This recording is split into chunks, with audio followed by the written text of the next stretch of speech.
नमस्कार, आज हम बात करेंगे देरी से बोलने वाले बच्चों के बारे में।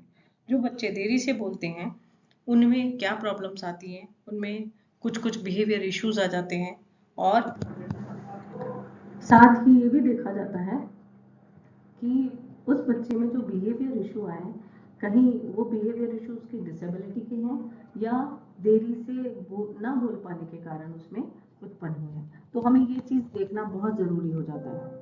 साथ ही साथ हम ये भी देखेंगे कि देरी से बोलने वाले बच्चों के साथ हमें किस तरह का व्यवहार करना चाहिए, क्या उन्हें सिखाना चाहिए।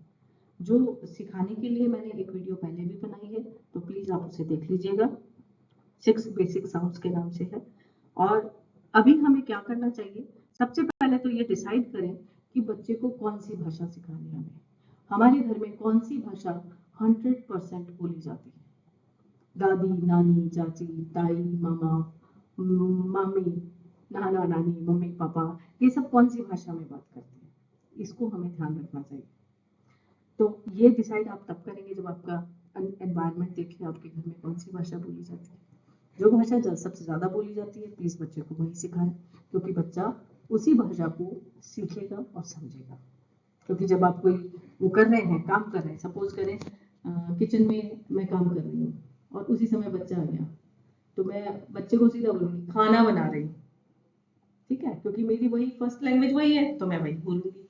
तो बच्चा वही समझ जाएगा, अच्छा मम्मी ये काम कर रही है, इसको खाना कहते हैं, है ना। तो वो कोरिलेट कर लेगा, ये एक्शन खाने से रिलेटेड है, ठीक है। तो इस तरह की चीजें हमें करनी पड़ेगी। लेकिन अगर मैं हिंदी बोलती हूँ और मैंने उसको स्पेसिफिक इंग्लिश सिखा दिया, तो वो उस भाषा को जाके कहीं यूज नहीं कर पाएगा। वो इंग्लिश का जो सेंटेंस आपने सिखाया है वो सीख तो जाएगा, लेकिन उसको वो अप्लाइड नहीं कर पाएगा, क्योंकि वो आपने सिखाया, वो आप ही बोलते हैं और आप ही के साथ वो इंटरेक्ट करेगा उस वाक्य के लिए, और किसी से नहीं करेगा, क्योंकि कोई और बोल ही नहीं रहा है, ठीक है ना। तो पहले तो हमें ये डिसाइड करना है कि बच्चे को क्या सिखाना है।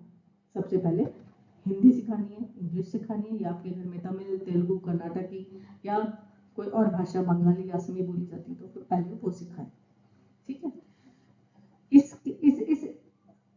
इस पॉइंट ऑफ व्यू से मैं आपको एक किस्सा सुनाती हूँ।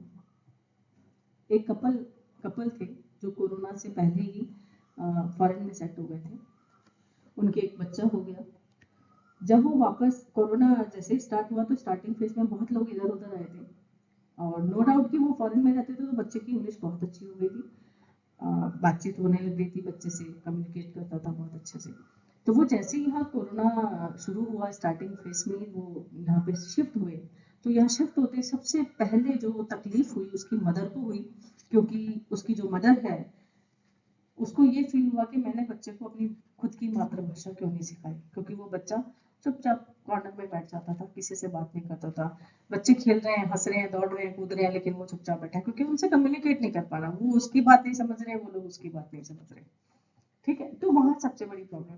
दूसरा जो इस पूरी स्टोरी का दूसरा जो सेक्टर था, उसमें क्या था, सबसे ज्यादा तकलीफ माँ के बाद दादी को हुई, क्योंकि पोता और पोती दादी से बहुत करीब होते हैं। और जब दादी उस बच्चे को देखती थी, तो ना वो उनसे बात कर पा रहा है, ना वो दादी पोते से बात कर पा रही, क्योंकि उनको दादी को इंग्लिश नहीं आती थी और पोते को हिंदी नहीं आती थी।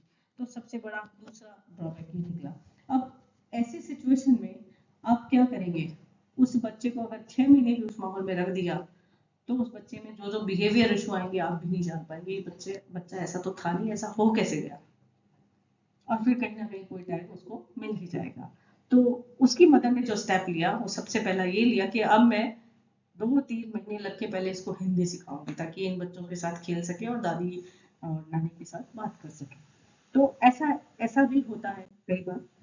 अब हम बात करते हैं कि हमें भाषा सिखानी है, तो क्यों सिखानी है ये वाली हिंदी, क्यों नहीं, क्यों हम सेकेंडरी भाषा है हम उसे इंग्लिश रखते हैं। हिंदी में अपने पास जो स्वर है, सबसे पहले बच्चा स्वर सीखता है। स्वर में हमारे पास 13 स्वर होते हैं, और 13 स्वर में से भी हम मोटे मोटे 4 स्वर लेते हैं और 2-3 साउंड एक्स्ट्रा लेके हम बेसिक साउंड सिखाते हैं उस बच्चे को।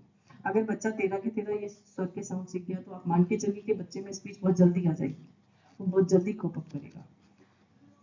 दूसरी चीज, हिंदी भाषा में 52 साउंड होते हैं, 52 हमारी आवाजें होती हैं, 52 तरह की हम आवाजें निकाल सकते हैं। इसके अलावा भी बहुत सारे पक्षियों की आवाज, जानवरों की आवाजें, और बहुत सारे और भी आवाजें हैं जो हम बच्चे को बना बना के उसको खेल खेल में सिखाते हैं।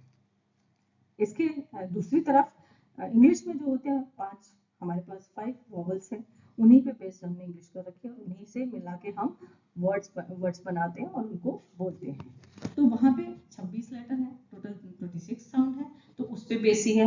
तो टंग की जो फ्लेक्सिबिलिटी है वो हिंदी में ज्यादा होती है, इंग्लिश में कम हो पाती है।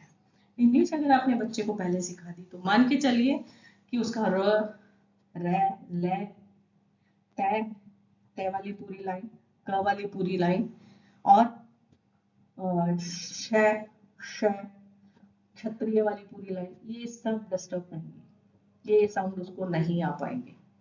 और जब ये साउंड नहीं आएंगे तो जब भी वो बच्चा हिंदी बोलेगा वो तुतलाएगा या कहीं ना कहीं कुछ गड़बड़ बोलेगा, कुछ दूसरे लेटर्स को रिप्लेस करेगा, काला को ताला बोल सकता है, बहुत से ऐसे गलत साउंड निकालेगा। जो छोटा है तब तो अच्छा लगेगा, लेकिन जैसे ही वो बड़ा होगा 10-12 साल का तो आपको अखरेगा कि बच्चे में ये एरर आ रहा है। अब जब भाषा सीख रहा है बच्चा तो क्या हुआ, वो ज्यादातर घर में जो लोग बोल रहे हैं भाषा उसको सुन रहा है, उसको सुन के उसको रिपीट कर रहा है, बोल रहा है। ठीक है, सपोज करें मैंने उसको एक साउंड सिखाया म्याऊ, बिल्ली का फ्लैश कार्ड दिखाया और बोला म्याऊ, ठीक है, तो जब भी वो नेक्स्ट बिल्ली देखेगा, रियल में बिल्ली देखेगा, तो उसको कोरिलेट करेगा मम्मी म्याऊ म्याऊ, या खाली म्याऊ बोलेगा वो। तो इट मीन्स अंडरस्टैंडिंग भी उसमें आ रही है, समझ रहे हैं। तो इस तरह से हम बच्चों को सिखाते हैं, तो कोशिश कीजिए बच्चे को ये सब स्टेप बाय स्टेप सिखाएं। एक दो बच्चे मेरे पास ऐसे भी आए हैं जिनका फर्स्ट स्टेप मिसिंग हो गया, सेकंड स्टेप सिखा दिया तो उसमें कुछ एरर आ गए, क्योंकि वो पहली जो सीढ़ी थी वो उसकी छूट गई, पहली एक्सरसाइज उसकी छूट गई या ली नहीं गई, है ना। तो ऐसा नहीं होना चाहिए, स्टेप बाय स्टेप चलेंगे तो आपको रिजल्ट बहुत अच्छे मिलेंगे।